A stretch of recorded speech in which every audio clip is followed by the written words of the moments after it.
¿Te imaginas escuchar estas palabras? Fueron las últimas que mi padre me dijo antes de empujarme a la tormenta de octubre y cerrar la puerta con llave a mis espaldas. Lárgate de mi casa. No necesito una hija enferma. Tenía 15 años. No llevaba abrigo, ni móvil, ni dinero. Solo mi mochila del instituto con los deberes de álgebra dentro y las zapatillas ya empapadas por la lluvia. 3 horas después la policía lo llamó. Y cuando escuchó lo que le dijeron, su cara se puso blanca como un fantasma. Pero para entonces ya era demasiado tarde. Me llamo Claudia Rivas. Ahora tengo 28 años y estoy sentada en mi departamento en una ciudad portuaria mirando cómo la lluvia se desliza por el cristal de la ventana.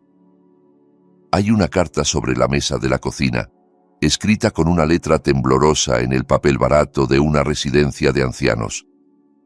Después de 13 años de silencio, mi padre quiere verme. Dice que se está muriendo. Dice que lo siente.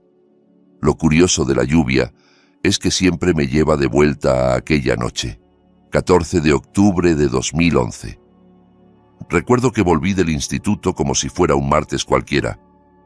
La mochila colgando de un hombro, la cabeza todavía dando vueltas al examen de álgebra que acababa de clavar. Pensaba en la cena, en los deberes, en el póster de mi banda favorita que quería comprar con el dinero de mi cumpleaños, cosas normales de una chica de 15 años. No tenía ni la menor idea de que, en menos de 2 horas, estaría caminando sola bajo una tormenta helada, preguntándome si iba a sobrevivir a la noche. En cuanto crucé la puerta de casa, supe que algo no estaba bien. Mi padre estaba de pie en el salón, con el aspecto de un volcán a punto de estallar, la cara roja como carne cruda, las manos temblando. En una llevaba un fajo de billetes y en la otra varios frascos de pastillas vacíos. Detrás de él estaba mi hermana mayor, Carolina, con sus 19 años, 4 más que yo, y una expresión cuidadosamente construida, preocupación, tristeza, el corazón roto, la imagen perfecta de la hermana mayor devota que acaba de descubrir algo terrible sobre su hermanita. Pero yo la miré a los ojos y vi un destello que no pudo esconder del todo. Satisfacción. Nuestra madrastra, Lorena, se quedaba en el marco de la puerta de la cocina, con los brazos cruzados y los labios apretados, sin decir absolutamente nada.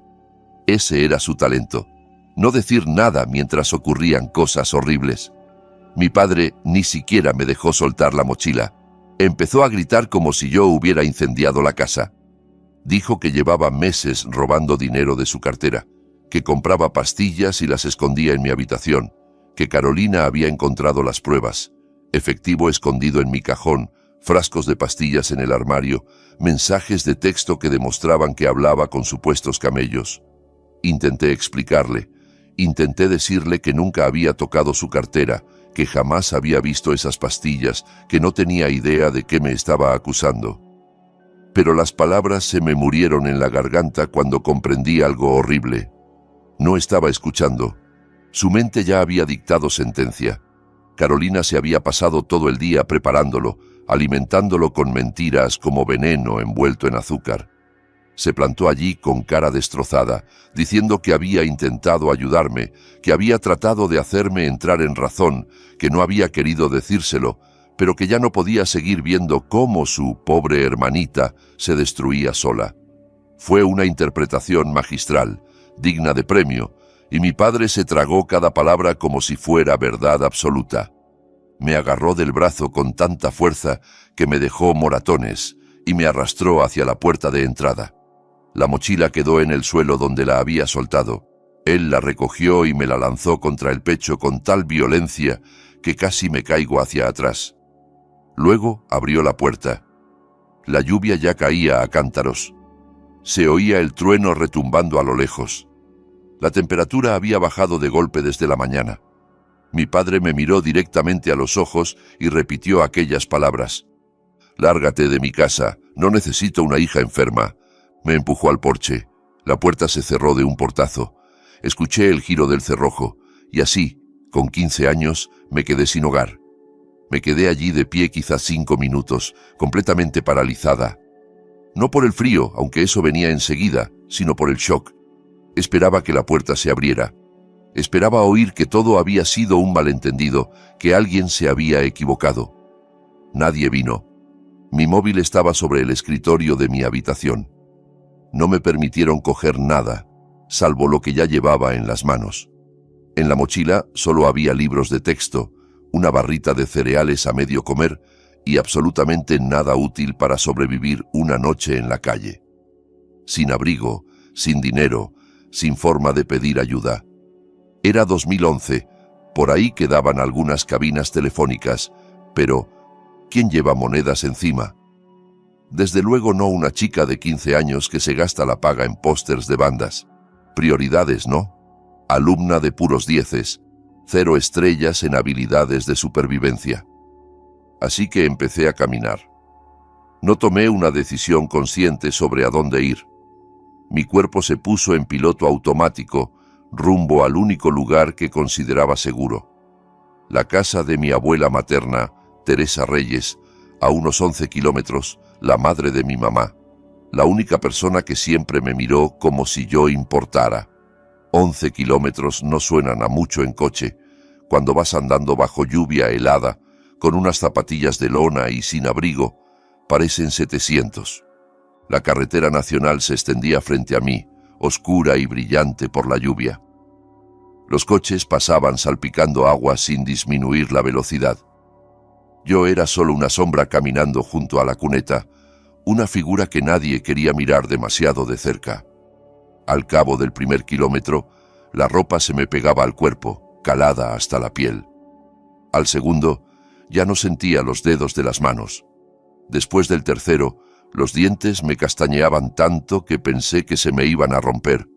Pero seguí andando. ¿Qué otra cosa podía hacer? ¿Volver y suplicar a mi padre que me creyera? Él ya había decidido. No tenía otro sitio al que ir, solo hacia adelante, un paso entumecido tras otro. El problema de la hipotermia es que no te das cuenta de que te está atrapando hasta que casi es demasiado tarde. El cuerpo empieza a apagarse por partes, la mente se vuelve borrosa y, de repente, sentarte solo un minuto parece la mejor idea del mundo. Descansar un momento, recuperar el aliento. Llegué a unos 4 kilómetros antes de que las piernas me fallaran. Vi un buzón a lo lejos y pensé que podría recostarme un segundo, respirar hondo y seguir. La casa de la abuela estaba solo a 7 kilómetros en total. Solo 3 más. Me repetía que podía lograrlo. Pero las rodillas se me doblaron antes de llegar al buzón. Sentí la grava levantarse hacia mi cara y después nada. Como si alguien hubiese apagado la televisión a mitad de programa. 3 horas después de echar a su hija a la tormenta, sonó el móvil de mi padre. La voz al otro lado era fría y profesional, el oficial Domínguez, de la policía del condado. Había ocurrido un incidente. Su hija había sido encontrada inconsciente en la carretera con hipotermia. La trasladaban al Hospital General Central. Y, una cosa más, señor, los servicios de protección de menores ya estaban avisados. Una trabajadora social se encontraba ya en el hospital. Tenemos algunas preguntas sobre por qué una chica de 15 años caminaba sola en plena tormenta, sin abrigo y sin teléfono, dijo el agente. Necesitamos que venga al hospital y traiga toda la evidencia que dice tener. Más tarde el personal del hospital me contaría que la cara de mi padre se puso del color del papel. Dijeron que parecía un hombre viendo cómo su vida entera se desmoronaba a cámara lenta. Carolina estaba a su lado cuando recibió la llamada y por primera vez su máscara perfecta se resquebrajó un segundo. Pero fue suficiente, porque aquella noche hubo un detalle que lo cambió todo. La mujer que me encontró inconsciente junto a la carretera no era una desconocida cualquiera. Se llamaba Gloria Herrera y había trabajado 35 años en los servicios de protección de menores. Había visto todo tipo de abusos, de negligencias, de mentiras que los padres cuentan sobre sus hijos. Sabía exactamente qué estaba viendo cuando encontró a una adolescente tirada bajo la lluvia, sin abrigo, sin teléfono y sin nadie buscándola. y no estaba dispuesta a mirar hacia otro lado. Mi padre pensó que aquella noche se estaba deshaciendo de un problema, que estaba limpiando la casa, cortando la manzana podrida, protegiendo a su familia de una hija enferma que no merecía su amor. Lo que en realidad hizo fue encender una mecha, y no tenía ni idea de lo que estaba a punto de explotar. Antes de seguir, si esta historia te está atrapando, suscríbete y cuéntame en los comentarios desde qué país me escuchas y qué hora es allí. Lo leo todo y tu apoyo hace que pueda seguir contando historias como esta. Gracias de verdad. Ahora sí, para entender lo que pasó aquella noche, para comprender por qué mi hermana hizo lo que hizo, tengo que llevarte atrás, al momento en que todo empezó a desmoronarse. Mi madre, Patricia, murió en 2006. Cáncer. Yo tenía 10 años. Carolina, 14. Un día teníamos una mamá que hacía panqueques los domingos y me trenzaba el cabello para las fotos del colegio. Al siguiente estábamos de pie junto a una cama de hospital, viendo cómo las máquinas pitaban cada vez más despacio hasta que dejaron de sonar. Mi padre no lo llevó bien. Decir no lo llevó bien es ser amable. Básicamente colapsó hacia adentro como una estrella que se apaga. Iba al trabajo, volvía, se sentaba en su sillón y se quedaba mirando a la nada. Podía haberse incendiado la casa y no estoy segura de que lo hubiera notado. Así que Carolina dio un paso al frente. Con 14 años se convirtió en quien cocinaba, firmaba permisos, revisaba mis deberes y se aseguraba de que llegara a tiempo al colegio. Se volvió la responsable, la madura, la hija en la que mi padre podía apoyarse, y él la alababa constantemente. ¿Qué haría yo sin ti, Carolina? Eres tan madura, eres el pegamento que mantiene unida a esta familia. No recuerdo que le preguntara ni una sola vez cómo estaba llevando ella la muerte de mamá. Simplemente esperaba que lo manejara todo. Mi padre tenía 2 grandes puntos ciegos, su hija mayor y su sillón favorito. Ambos estaban destrozados, con la tela hecha jirones, pidiendo a gritos ser reemplazados, pero él no lo veía. Lo que nadie veía, lo que mi padre se negaba a ver, era lo que pasaba cuando él no estaba mirando. Carolina no solo estaba ayudando, estaba construyendo un pequeño reino, y en su reino yo era la campesina a la que había que mantener en su sitio.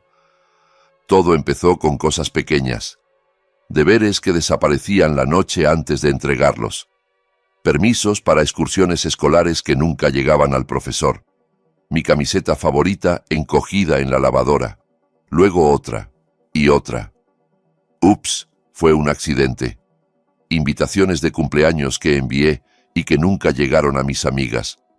Mensajes de compañeras que se perdían. Sin darme cuenta, se iba levantando un muro alrededor de mi reputación, ladrillo a ladrillo, y yo ni siquiera sabía que ese muro existía. Carolina iba a hablar con mis profesores con cara triste y preocupada, y les decía que yo estaba muy mal desde la muerte de mamá, que me portaba fatal en casa, que tuvieran paciencia conmigo porque estaba pasando por una etapa muy difícil. Pintó la imagen de una niña problemática, y todos le creyeron, porque ella era tan madura, tan responsable, tan cariñosa. Intenté hablar con mi padre una vez. Me senté con él y le expliqué que Carolina me saboteaba, que mentía sobre mí a todo el mundo, que algo estaba muy mal. Él me miró como si estuviera loca. «Estás celosa de tu hermana», dijo. «Ella está tratando de ayudar a esta familia. Deberías estarle agradecida». Después de eso, aprendí a callarme, a hacerme pequeña, a pasar desapercibida, a sobrevivir hasta poder irme. 2 años después de la muerte de mi madre, mi padre se volvió a casar. Lorena parecía simpática al principio, sonreía mucho, hacía guisos, intentaba integrarse. Carolina empezó a llamarla mamá casi de inmediato. Fue estratégico, creo, una forma de reforzar su papel de hija perfecta, la leal. Yo no pude hacerlo. No podía llamar mamá a una desconocida cuando la mía llevaba apenas 2 años enterrada. No era cuestión de Lorena, era mi corazón que no estaba listo. Pero esa pequeña rebeldía silenciosa me salió cara. Desde ese día, Lorena empezó a tratarme como a una intrusa en mi propia casa. Ella y Carolina formaron su propio club privado. Yo no estaba invitada. Para cuando cumplí 15, las líneas estaban claras. Carolina era la hija de oro, la favorita, la que nunca se equivocaba. Yo era la conflictiva, la difícil, la que siempre estaba fallando en algo. Y luego estaba el tema del dinero. Mi madre nos había dejado un fideicomiso a cada una antes de morir. $45,000 para mí y $45,000 para Carolina, disponibles al cumplir los 18. No era una fortuna, pero sí un colchón, un regalo de una madre que sabía que no estaría para ayudarnos a empezar en la vida adulta. Carolina cumplió 18 en 2009 y recibió su parte de inmediato. Se la gastó en menos de 11 meses, un coche deportivo llamativo, ropa de marca, regalos caros para su novio Tomás Barrios, un tipo muy encantador, lleno de grandes ideas y absolutamente sin ingresos legales. Cuando me echaron de casa, 2 años después, Carolina ya estaba en la ruina. Su fondo era un recuerdo lejano y Tomás no paraba de hablar de su próxima gran oportunidad, su siguiente inversión, el negocio que por fin los haría ricos. Mis $45,000 seguían intactos, intocables hasta 2014, cuando yo cumpliera 18, a menos que me pasara algo antes. El fideicomiso de mi madre tenía una cláusula de protección que ella seguramente pensó que nos ayudaría. Si alguna de las 2 hijas era declarada legalmente incompetente o era internada antes de los 21 años, su parte sería manejada por un tutor familiar designado por un juez, hasta que se recuperara. Carolina y Tomás entendieron enseguida lo que eso significaba. Si a mí me internaban por abuso de sustancias, por ejemplo, porque mi padre encontraba pastillas y dinero y pruebas de que vendía drogas en mi habitación, alguien tendría que administrar mi fondo por mí. Alguien responsable, alguien de confianza, alguien como una hermana mayor preocupada que solo quiere lo mejor para mí. $45,000. Eso valía yo para Carolina. Ese fue el precio que le puso a su propia hermana. La semana antes de destrozarme la vida, empezó a ejecutar su plan. Pequeños retiros de efectivo de la cuenta de mi padre usando su tarjeta. Ella conocía el PIN, porque llevaba las finanzas de la casa. Frascos vacíos de recetas de Tomás, guardados y etiquetados. Un teléfono prepago comprado en una tienda de barrio, cargado con mensajes falsos. La mañana del 14 de octubre, mientras yo desayunaba pensando en mi examen de álgebra, Carolina se coló en mi habitación y colocó todo. Dinero en efectivo en mi cajón, frascos de pastillas en mi armario, un papel con un número de móvil que supuestamente pertenecía a un camello. Luego fue con mi padre, llorando, y le habló de el terrible secreto de su hija pequeña. Él le creyó cada palabra. ¿Por qué no habría de hacerlo? Durante 9 años Carolina había sido la hija perfecta, la responsable, la que nunca mentía. Y yo había pasado esos mismos 9 años convertida, sin saberlo, en el retrato de la hija problemática que ella había pintado. Para cuando crucé la puerta aquella tarde después del instituto, mi juicio ya había terminado. El veredicto era culpable y la condena, el destierro. Por eso acabé en aquella carretera bajo la lluvia de octubre, caminando hacia la casa de mi abuela como si fuera la única luz que quedaba en el mundo. Pero Carolina cometió un error, uno solo. En su plan perfecto, no contó con Gloria Herrera. De la caída apenas recuerdo la grava clavándose en mis manos. Luego, oscuridad. Lo que sí recuerdo es el despertar. Luces fluorescentes, olor a desinfectante y limpiador industrial, una manta de hospital áspera perfectamente metida bajo mis hombros, como si yo fuera algo frágil, algo que valía la pena proteger. No me habían hecho sentir así en años. Había una mujer sentada junto a mi cama, pelo plateado recogido en un moño, gafas de lectura en la punta de la nariz, una novela cerrada sobre el regazo. Parecía la típica abuela que hornea galletas y siempre lleva pañuelos en el bolso, pero sus ojos eran afilados, observadores, registrándolo todo. Se llamaba Gloria Herrera, Tenía 67 años, jubilada después de 35 en los servicios de protección de menores. Había visto todos los tipos de abuso, de negligencia, de crueldad que un adulto puede descargar sobre un niño. Y aquella noche de octubre, de camino a casa tras la reunión de su club de lectura, sus faros iluminaron algo a un lado de la carretera. Una adolescente inconsciente, empapada, sola. Gloria frenó tan brusco que los neumáticos chirriaron. Llevaba en el maletero una manta térmica, costumbre heredada de su trabajo, y me envolvió como un burrito mientras llamaba a emergencias. Se quedó conmigo hasta que llegó la ambulancia. Siguió la ambulancia hasta el hospital, y cuando desperté 4 horas después, seguía allí. Esa mujer probablemente me salvó la vida. No solo porque me encontró antes de que la hipotermia terminara lo que había empezado la tormenta, sino porque era exactamente la persona adecuada en el momento justo. Cuando abrí los ojos me puso entre las manos un vaso de café de máquina, de la cafetería del hospital. «Esto está horrible», dijo, «pero está caliente». Solté una risa de verdad, y por primera vez en horas, quizá en días, ella sonrió también. Una sonrisa suave, sabia, que decía que entendía más de lo que yo imaginaba. «Aquí está», murmuró.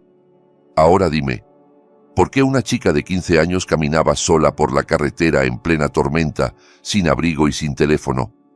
Así que le conté todo. Las acusaciones, las pruebas plantadas, los años de manipulación de Carolina. Le conté cosas que nunca había dicho porque nadie se había molestado en escuchar.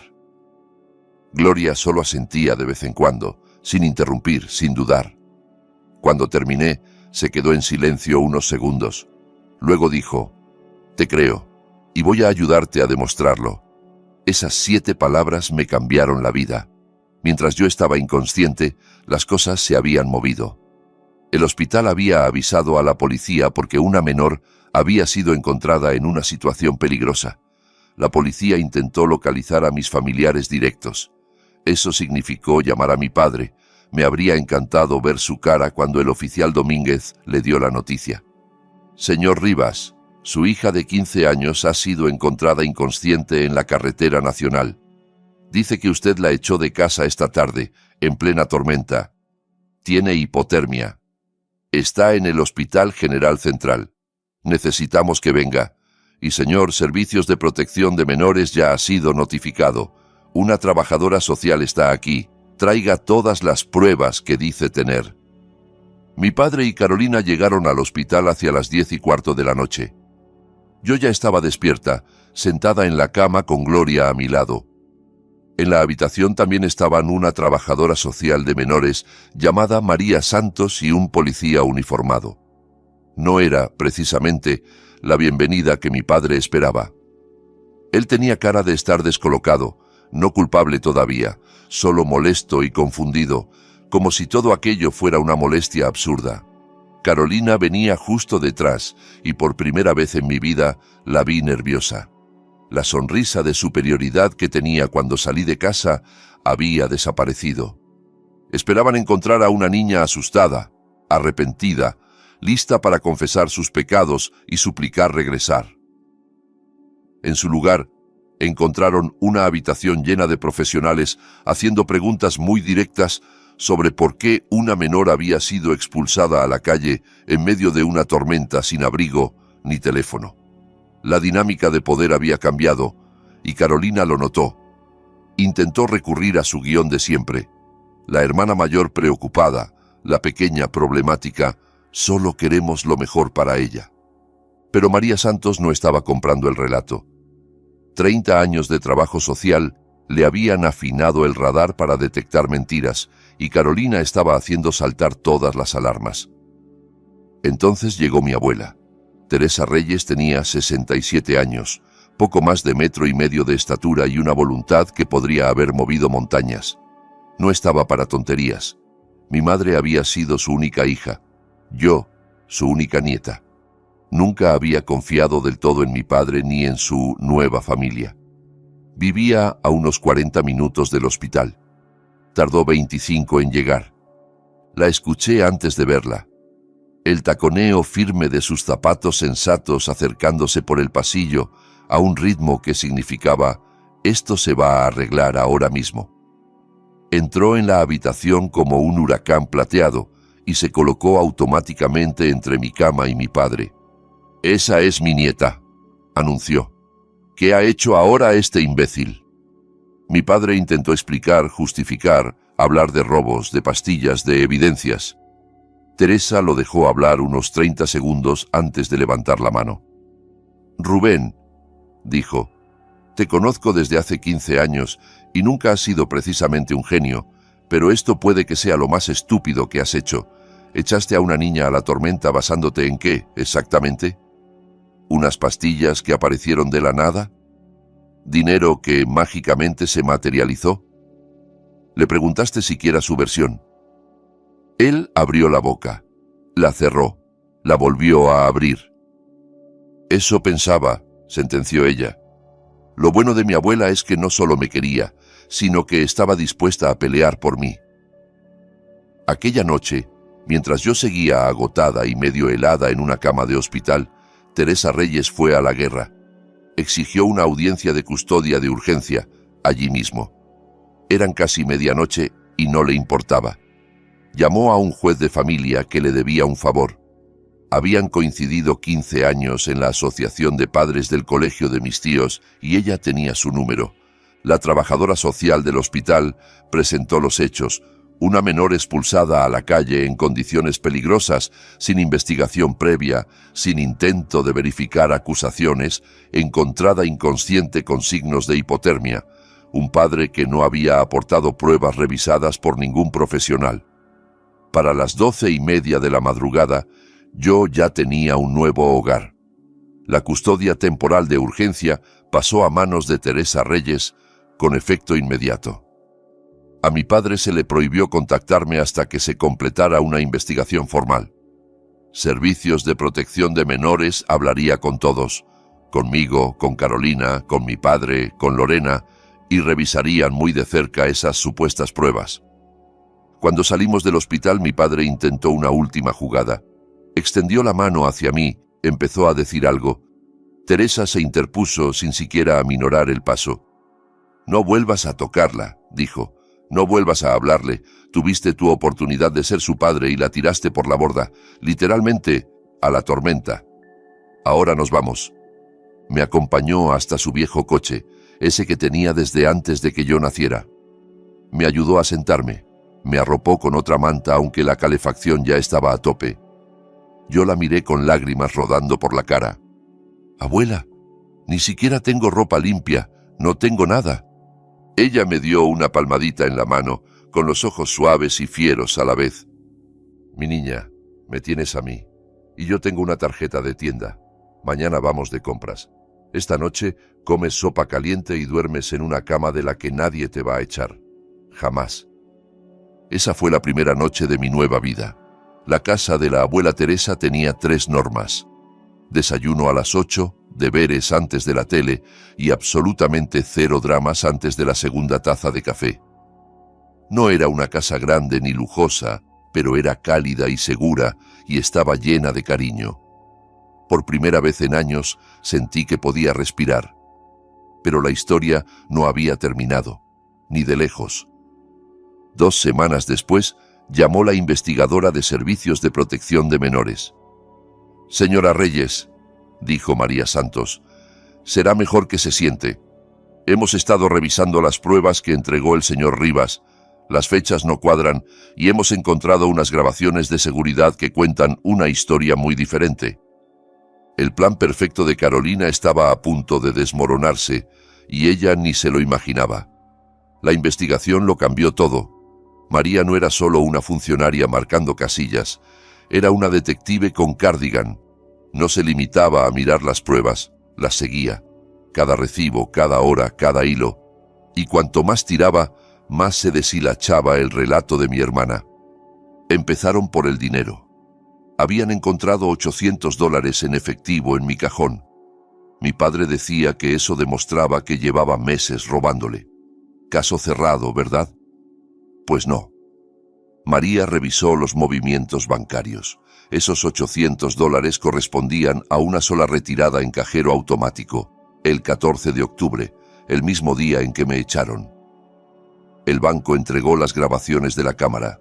Hora, 14:47. La persona que aparecía en pantalla no era yo, era Carolina, clarísima, con la misma chaqueta que había llevado esa mañana, el mismo peinado, el mismo coche blanco aparcado detrás, con la abolladura en el parachoques por haber chocado contra un buzón el verano anterior. El problema de las coartadas es que la mía era perfecta.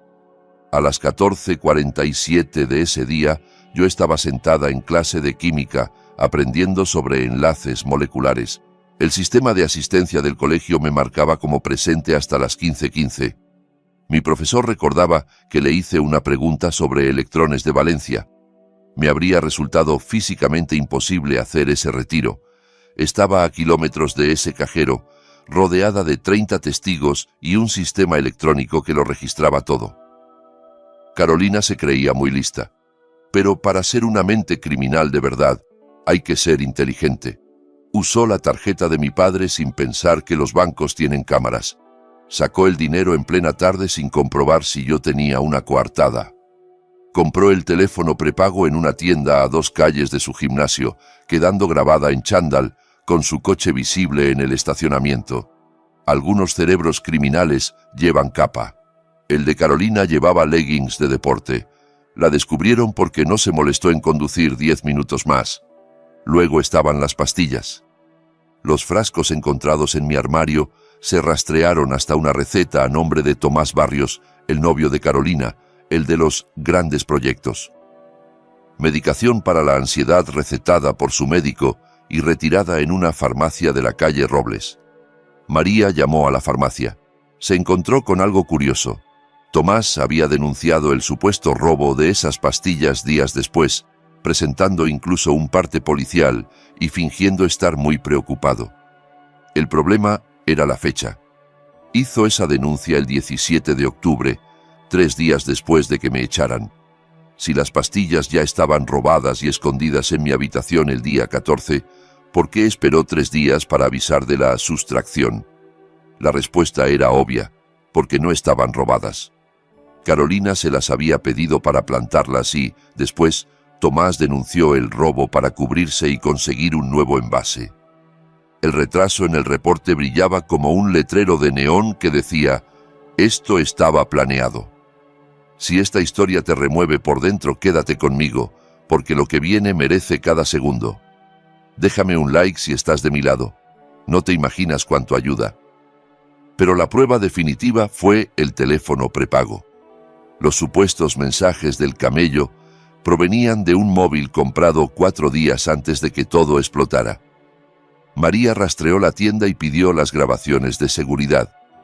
En las imágenes se veía a una chica joven, con coleta, complexión atlética, pagando en efectivo. A través del cristal se distinguía un coche blanco con una abolladura en el parachoques. Mismo coche, misma chica, mismo rastro conduciendo directo hasta mi hermana. A medida que la investigación avanzaba, apareció un cuadro aún más feo. María empezó a revisar las finanzas familiares, sobre todo los cheques emitidos de la cuenta de mi padre en los últimos 2 años. Lo que encontró hizo que los $800 parecieran calderilla. Alguien había estado falsificando la firma de mi padre durante casi 2 años. Montos pequeños al principio, 50 aquí, 100 allá, pero sumaban. Las firmas se parecían, pero no eran exactas. El dinero acababa en cuentas vinculadas a Tomás y a sus empresas fantasma. El total rondaba los $18,000. Carolina no solo me había incriminado, llevaba años robándole a mi padre y necesitaba un chivo expiatorio antes de que alguien lo notara. Mi abuela no iba a dejarlo pasar. Contrató a Leonardo Varela, un amigo de la familia que llevaba 30 años ejerciendo derecho de familia. Había conocido a mi madre de pequeña, y cuando Teresa le contó lo ocurrido, se le endureció la cara de una forma que me alegró tener de nuestro lado. Leonardo pidió la custodia permanente de inmediato. También presentó una demanda civil contra Carolina por fraude, daño emocional y todo lo que pudo añadir. Se aseguró de que mi fondo estuviera blindado con supervisión adicional para que nadie pudiera tocar ni un centavo hasta que yo cumpliera 18. Ese año me enseñó algo que todavía llevo conmigo. Guarda todo. Cada recibo, cada mensaje, cada promesa que alguien te haga, apúntala. Mi abuela tenía una carpeta para cada cosa importante. Facturas, cartas, impuestos, garantías. Lo llamaba su seguro de papel. Después de todo lo ocurrido, empecé a hacer lo mismo. Con 16 años compré mi primer archivador metálico. Todavía lo tengo, todavía lo uso. Hay hábitos que te salvan la vida. Vivir con la abuela Teresa fue como aprender a respirar de nuevo después de años conteniendo el aire. Su casa no era grande ni lujosa, 2 habitaciones, un baño, una cocina que olía a café y canela, pero era cálida y segura, y nadie allí estaba conspirando contra mí. Me inscribió en un instituto nuevo, donde nadie conocía mi historia. Hice amigos de verdad por primera vez, gente que me quería por quien era, no por el cuento que Carolina había inventado sobre mí. Empecé terapia y poco a poco fui procesando años de manipulación que había tragado sin entender. Mientras tanto, el mundo de mi padre se venía abajo. La investigación de servicios de protección puso la casa de los Rivas bajo un microscopio. Rubén fue interrogado varias veces, cada sesión dejándolo más exhausto y confundido. ¿Cómo había pasado por alto tanto? ¿Cómo había sido tan ciego?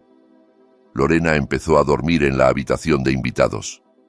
Las conversaciones entre ellos se volvieron cortas, tensas, llenas de acusaciones que ninguno se atrevía a decir en voz alta.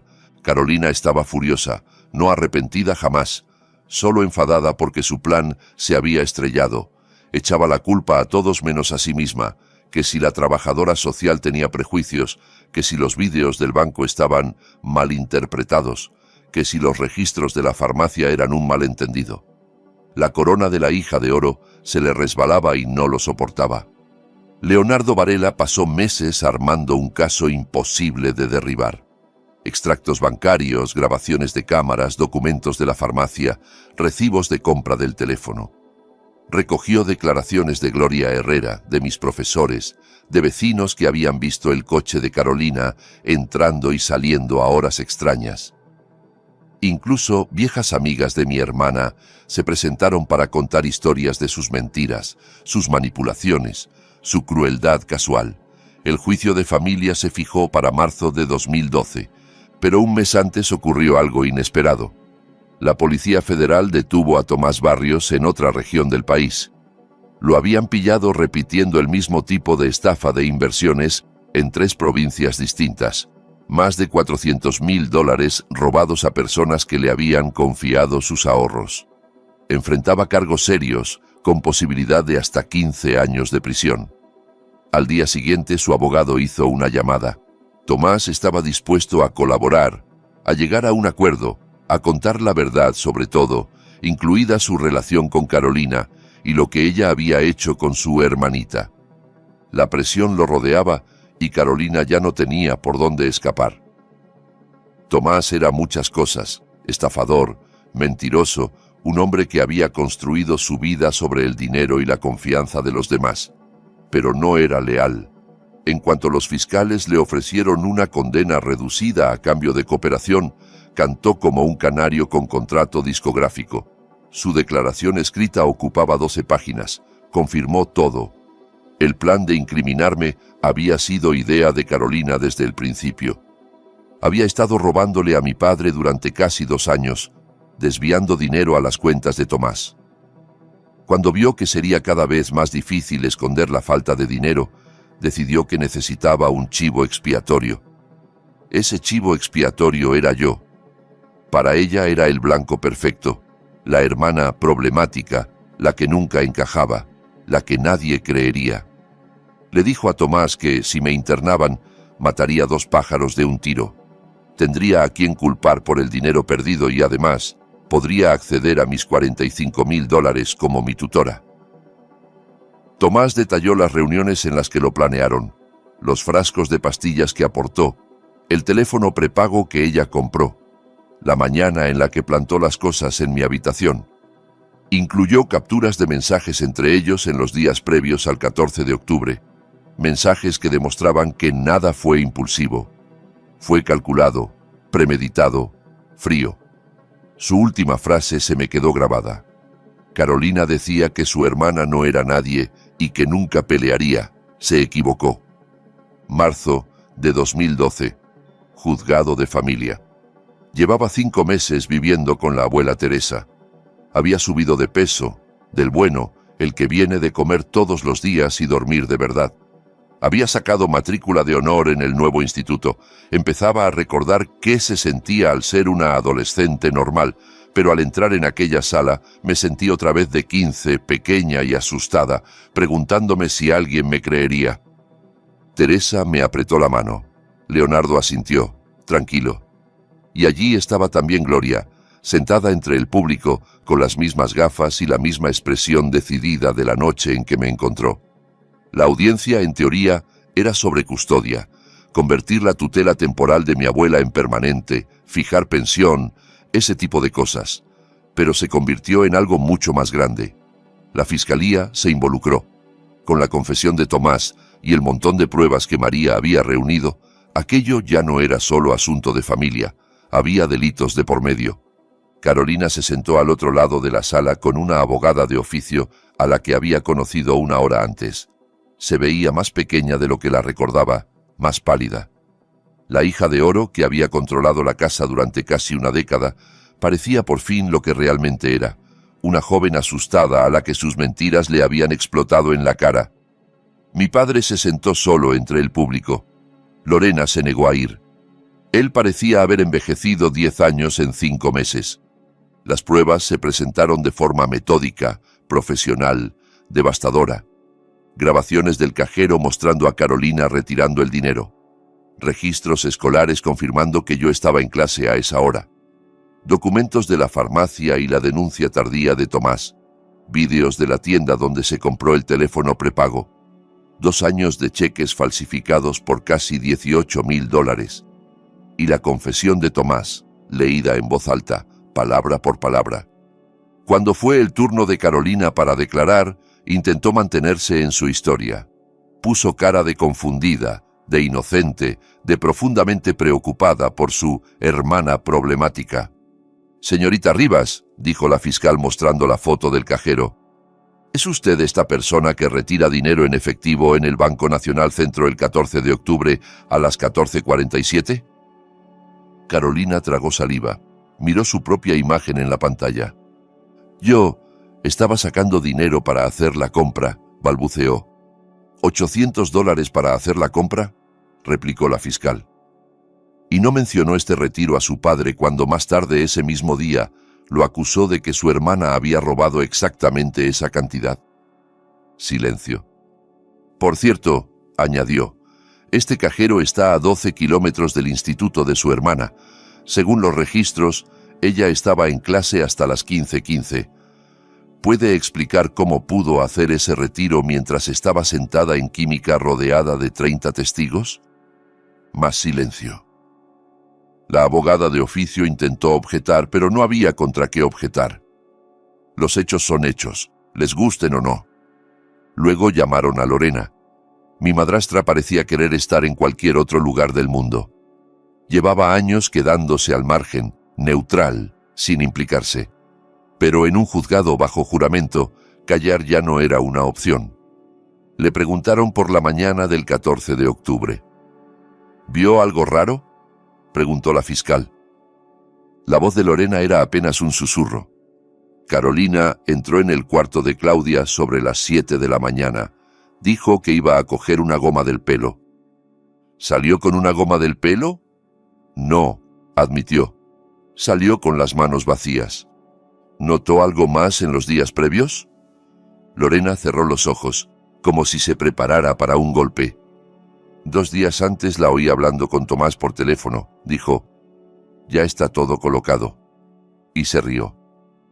La sala se quedó en silencio absoluto. Cuando llamaron a mi padre, casi llegué a sentir lástima. Casi.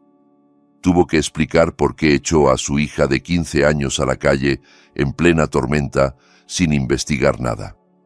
Tuvo que admitir que no revisó el banco, que nunca se preguntó por qué Carolina encontró las pruebas de repente, que no me preguntó mi versión.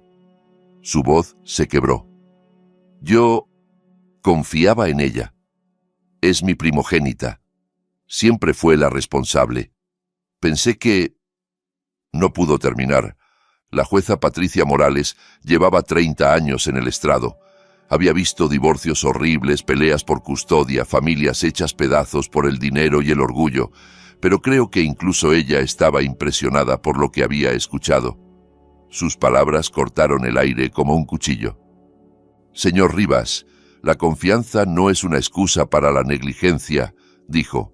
Usted echó a una menor a la calle en medio de una tormenta, basándose en acusaciones que no verificó. No investigó nada. No escuchó la versión de su hija. Eligió creer a una hija sobre la otra sin pruebas, sin criterio, sin el juicio básico que se espera de un padre. Eso no es paternidad. Eso es abandono. Mi padre se desplomó en la silla, gris. Su hija mayor, continuó la jueza, diseñó un plan calculado y premeditado para destruir la vida de su hermana. Le robó, le mintió, lo manipuló para que participara en su crueldad. Y usted se lo permitió porque era más cómodo creer a la hija que lo hacía sentirse bien que ejercer de padre con la hija que realmente lo necesitaba. La sentencia de Carolina fue dura. Fraude, robo, denuncia falsa, poner en riesgo a una menor. Su abogada negoció un acuerdo para evitar un juicio completo. 2 años de condena suspendida. No pisaría la cárcel, salvo que violara la libertad condicional. 5 años de libertad condicional supervisada, 200 horas de servicio comunitario, devolución íntegra del dinero robado. Los $18,000 de mi padre y los 800 que plantó en mi cajón. El juzgado también emitió una orden de alejamiento permanente. Carolina no podía contactarme de ninguna manera, directa o indirecta. Si se acercaba a menos de 150 metros de mí, iría directa a prisión. Y hubo algo que la marcaría para siempre, una condena por delito grave en su historial. Nada de trabajos manejando dinero, ni puestos de confianza, ni trabajos con niños o personas vulnerables. La hija de oro llevaba ahora una letra escarlata. Y no se borra. Mi padre perdió la patria potestad de forma permanente. Se le obligó a pagar mi terapia y mis estudios hasta los 21 años. También se le ordenó crear un fondo educativo con el dinero recuperado. El pueblo se enteró de todo. Los pueblos pequeños hablan. En pocas semanas todo el mundo sabía lo que Rubén Rivas le había hecho a su hija menor. Los amigos dejaron de llamar. Los vecinos apartaban la mirada. En la iglesia, de pronto todos tenían compromisos cuando él intentaba ir. Lorena pidió el divorcio 6 semanas después. Había sido cómplice de mi sufrimiento y lo sabía. No soportaba que se lo recordaran cada vez que miraba a su marido. Al final de la audiencia, la jueza se volvió hacia mí. Señorita Rivas, dijo, ha demostrado una resiliencia extraordinaria ante una crueldad igualmente extraordinaria. El tribunal concede la custodia plena y permanente a su abuela, Teresa Reyes. Su fideicomiso permanecerá protegido hasta que cumpla los 18. Y sinceramente espero que su futuro sea mucho mejor que su pasado. Quise decir algo ingenioso, algo memorable. Quise decir, señoría, debería verme aparcar en paralelo. Ese es el verdadero test de carácter. Pero hay chistes que se quedan para una misma, y aquel momento era demasiado grande para el humor. Al final solo dije, gracias. Al salir del juzgado, mi padre intentó acercarse de nuevo. Hija, empezó. La abuela Teresa se interpuso sin dejar de caminar. Su voz era hielo. Tú ya no puedes llamarla así. Perdiste ese derecho cuando la lanzaste a la tormenta. Seguimos andando. Yo no miré atrás. Ese día hacía sol. Marzo, en nuestra zona, puede ser gris o luminoso. Esa tarde fue cálida, brillante, llena de promesas. Yo tenía una abuela que me quería, un abogado que había luchado por mí, una trabajadora social y una exfuncionaria de menores que me habían creído cuando nadie más lo hizo. Tenía, por fin, un futuro. Pero algunas historias no terminan en el juzgado. Algunas tienen un capítulo más. 13 años después llegó una carta. Octubre de 2024. Tengo 28 años y mi vida no se parece en nada a lo que imaginaba cuando tenía 15 y caminaba bajo la tormenta con una mochila de instituto y las zapatillas empapadas. Vivo en un departamento precioso en una ciudad junto al mar, con vista al puerto y luz de mañana entrando por ventanas que elegí yo. Soy directora de marketing en una empresa de tecnología. Buen sueldo, buenos beneficios, buena gente. Empecé como becaria y cada ascenso fue un paso más lejos de la persona que fui. Y estoy comprometida. Él se llama Diego. Es enfermero pediátrico, lo que ya te dice mucho sobre su corazón. Nos conocimos en un evento benéfico hace 2 años. Yo estaba por trabajo, él porque realmente le importaba. Me tiró vino encima del vestido, me pidió perdón durante 10 minutos seguidos y luego me hizo reír tanto que se me olvidó estar enfadada. Nos casamos en primavera. La vida es buena. Realmente, increíblemente buena. Entonces llegó la carta. Fue a parar a la dirección de mi abuela. Teresa sigue en la misma casa, igual de lúcida con 80 años, fiel a sus 3 reglas. Desayuno a las 8, deberes antes de pantallas y 0 tonterías antes del café.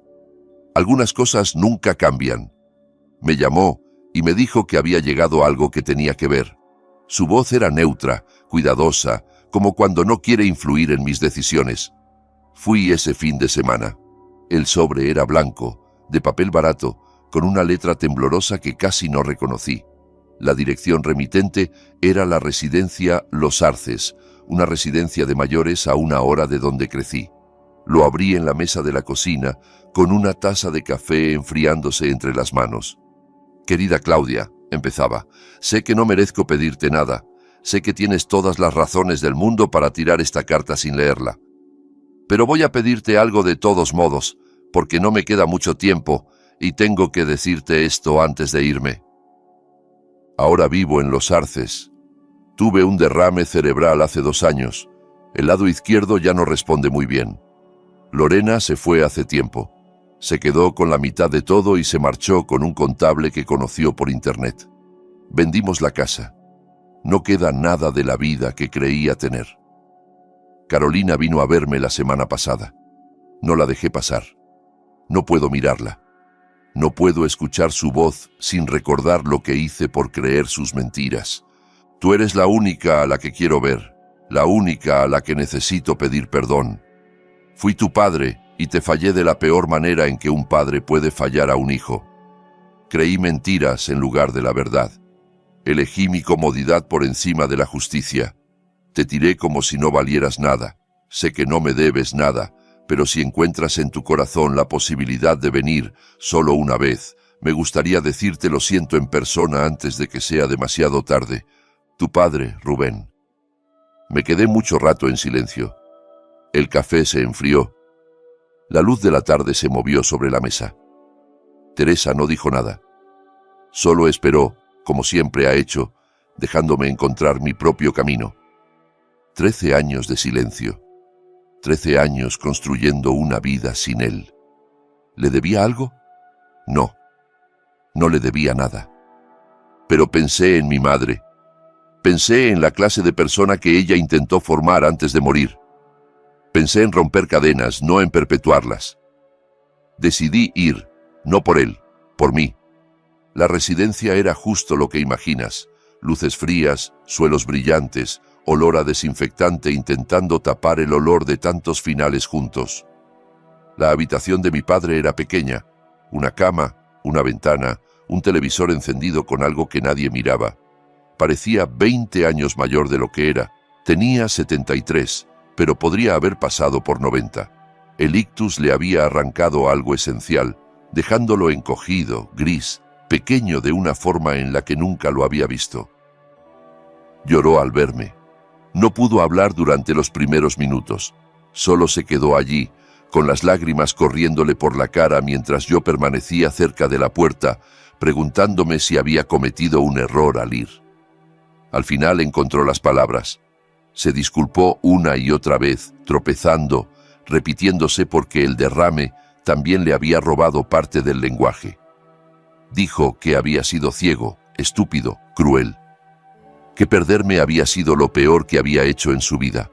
Que pensaba en aquella noche de octubre todos los días, todas las noches, cada vez que llovía. Lo dejé hablar. No lo interrumpí. Tampoco lo consolé. Cuando terminó, dije lo que había ido a decir. «Te perdono». Su cara se desmoronó de alivio. «Pero quiero que entiendas lo que significa», añadí. Me acerqué, arrastré una silla junto a la cama y me senté. Perdonarte no significa que olvide, significa que elijo no cargar más con este rencor.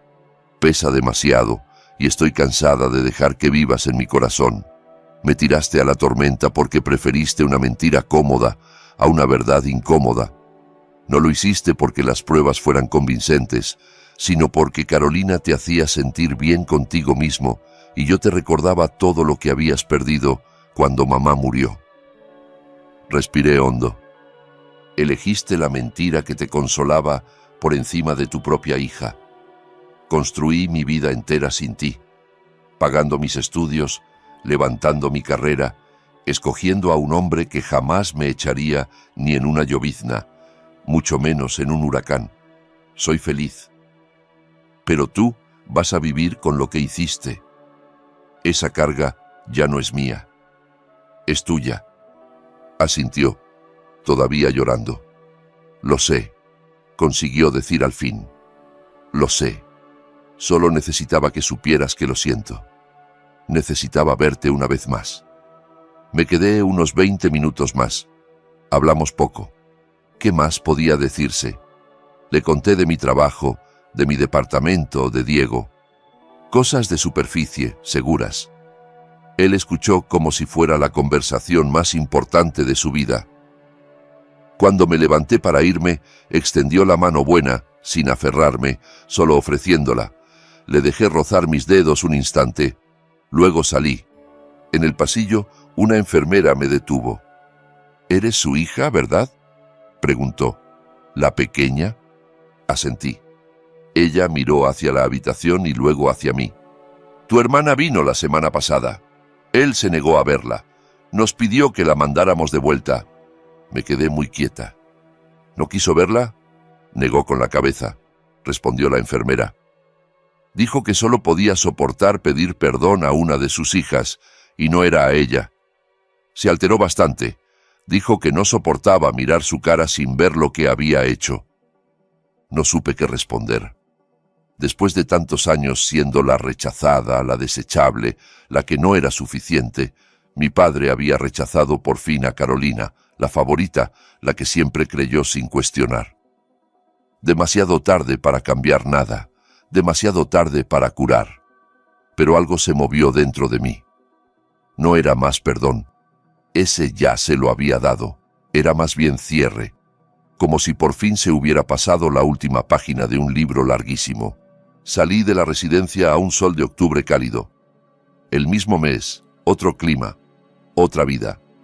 13 años antes, octubre significaba lluvia, traición e hipotermia. Ahora significa hojas cayendo, café con canela, pan de calabaza y el aniversario del día en que empezó mi vida de verdad.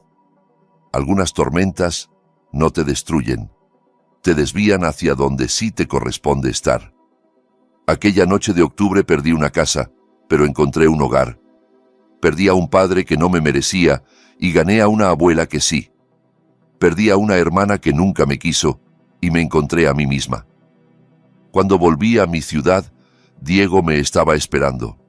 Había comida para llevar sobre la encimera, una mala película lista en la tele y esa expresión paciente que pone cuando sabe que necesito tiempo para procesar.